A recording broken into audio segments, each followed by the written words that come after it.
today we are going to learn aromaticity. So first of all, let us talk about like how aromaticity has been emerged into the world. So this is something extra which I am going to tell you here, which is not already being taught into the books. Okay. So we know a molecule cyclohexane. You guys know? So cyclohexane. This is what cyclohexane. So if this is cyclohexane, let me tell you, I have introduced one double bond in this cyclohexane. So that will look like what? Something like this. So this is what? Cyclohexane. And this is what? What will be the iconic name? Cyclohexane 1E. Yes or no? One reaction we have studied, that is hydrogenation reaction. Hydrogenation we can do on what? Double bond. Okay, a double bond we can add to hydrogen, and that will alkene will convert to what? Alkane. Here we cannot do hydrogenation, that is already all are the single bonds. Okay, if we add our two hydrogen on double bond, so that is called as what? Hydrogenation. Okay, so yes, so after this, let's say I introduce one more double bond, that is this. Its name will be what? Cyclohexane 1,3 Okay, this will be its name. And if I draw energy diagram, okay, so this is energy diagram. So this is increasing energy. What energy this is? Or you can call it as what? Delta H, enthalpy of heat of hydrogenation. Heat of hydrogenation. One word is there, that is heat of hydrogenation, means what? Who is having more eager heat in between them? Who wanted to get hydrogenated? Who wanted to get hydrogenate? Let's say if I am a double bond, I wanted to get two hydrogens attached to me, that is hydrogenation, and I wanted to convert into what? A single bond. Okay, so that means I wanted to go into a stable state. So who is somewhat more unstable, they wanted to convert into a stable position. Yes or no? So this is somewhat stable. Stable means less energy. Yes or no? When I introduced one double bond, its energy got increased. That means somewhat instability came into the structure.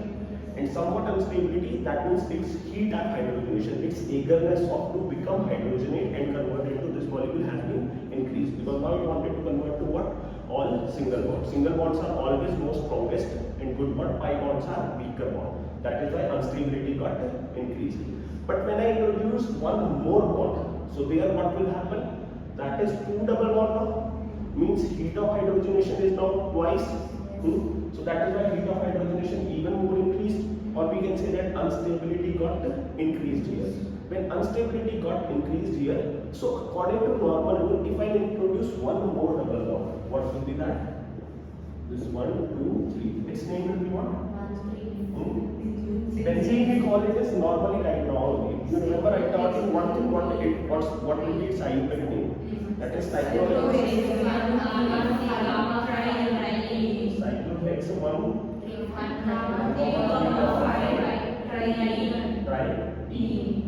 So right now we did not introduce what is benzene. Okay, right now we know it as what? Cyclohexane 1,3,5 So its energy should be even more higher as according to the rule.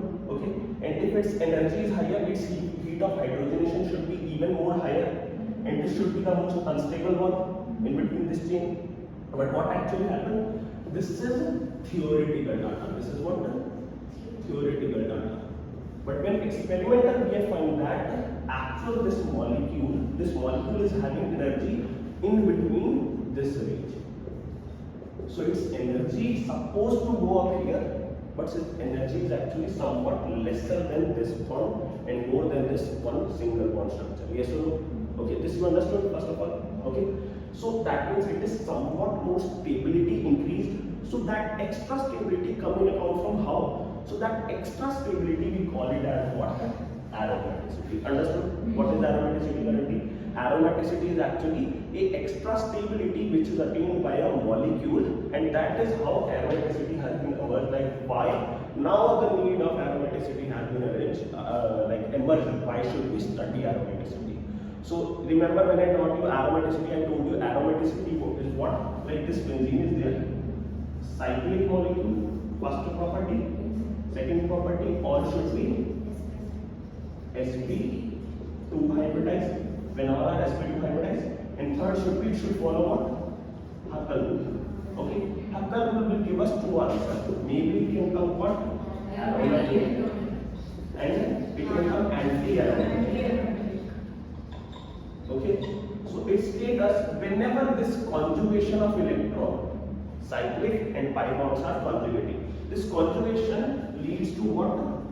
Conjugation leads to two factors. One is stability, one is unstability.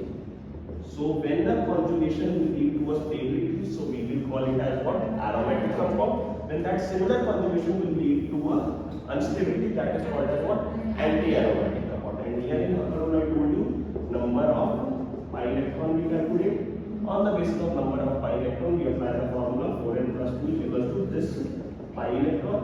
Then this will come out to be either what? 2 and add 4 to it, the 6, then 10, then 14 and so on. These all are what? Example of aromatic. Understood these kind of examples? So let's consider the last thing only, this benzene as an example. Example is this benzene. Is it cyclic or not? Cyclic or not? So cyclic. Okay, good. After cyclic, it is all our sp2 hybridized or not? So sp2 hybridized all are okay. Now for Huckel rule, we need to calculate what? Pi electron. Pi electron is 1, 2, 3, 4, 5, 6 pi electron. So on a very simple basis, as we know, many more difficult aromatic compounds are also there. Right now, I am only considering it as a very basic organic compound. So here 6 pi electrons comes into that rule. Or you can apply also 4n plus 2 is equals to 6. N integral comes out to be what? 1. If whole number is coming, so that means our compound is what? Understood or not? Okay, so that's it for today. Okay, this is, you got an extra concept now. Why aromaticity has been come into the role. Okay? Okay, so one or two more examples I can write here, which are very simple. So let's say example first with this kind of molecule. Okay, this is one molecule. Here this is having lone pair. And here this is also having lone pair. But the fact is that here this nitrogen is already having how much bond? 1, 2 and 3 bonds. Yes or no?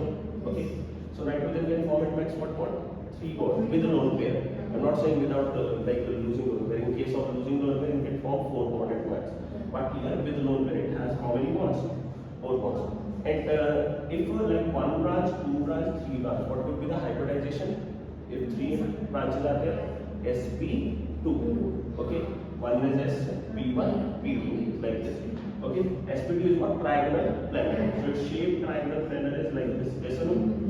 But here this is the part of it, and this is lone pair which is outside ring. So this lone pair cannot participate into ring conjugation. So here this lone pair is not the part of pi electron. Okay. This is what is called pyridine. Called as what? Pyridine. Inside how many electrons are there? 1, 2, 3, 4, 5, 6 electrons. So let's consider all the three situations again. First, is it cyclic? Yes. After that, like all are sp2 hybridized? Yes. How many pi electrons are there? 6 pi electrons are there. So 6 means aromatic. As we seen here, 6 will give us n value as what? 1. Okay. So this is what aromatic. So many people in exam will do this mistake. If this will come in exam also, they will count this lone pair in what?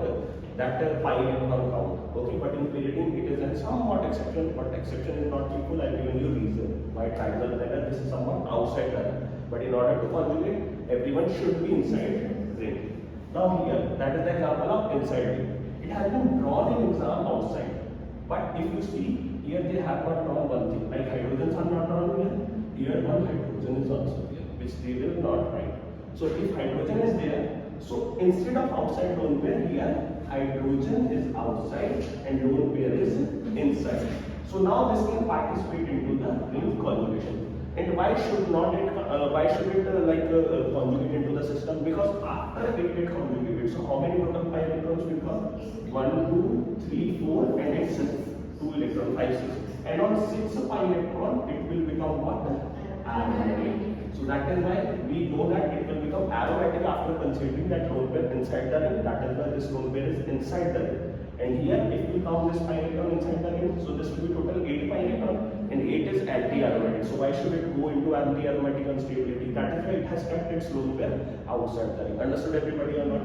Okay. So this is the both have the example of aromatic and aromatic example. One is where lone pair of nitrogen is conjugated inside the ring, where one of the lone pair is outside the ring.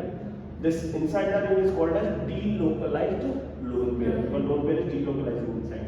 And this lone pair is called as what? Outside the ring. So this is what? Localized. It is living on a local place. Understood or not, everyone? Okay. So yes. So what extra we can use? Non-aromatic is one class also. Okay. Aromatic we have seen. Anti-aromatic we have seen. Okay, last is what? Non-aromatic. So, if you are applying three situations, first is what? Cyclic you apply. Second what you apply?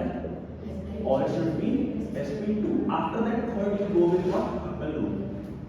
So, how to get non-aromatic? How to get understanding whether the compound given to us is non-aromatic or not? If any of the first two situations is cancelling, then the example is non-aromatic. Meaning what? Let's say molecule is not cyclic, so directly you can say that that is what? Non-aromatic compound. Example is cyclic, but inside all are not sp3. Let's say one is sp2, all are not sp2, one is let's say sp3 inside. So in case of sp3 we have solved the example, that is called as what? Non-aromatic. So if any of the first two conditions is getting crossed, so that means our example is what? Non-aromatic category. Only we should go to the Huckel rule when above two situations are take and checked out. Yes, okay, above two are there inside the molecule. Let's now check the Huckel rule. Huckel rule will give us answer either aromatic or anti-aromatic. Otherwise, above two will be the surety if they are there. So you can check for aromatic and anti-aromatic, but any one of above two is not there, then your answer is for sure a non-aromatic compound. And if we arrange the stability order, so stability order can be most stable is what? Aromatic, then non-aromatic, and least stable is what? Anti-aromatic. Understood these cases? Okay, that's it for today only. Okay, I will meet into the next class.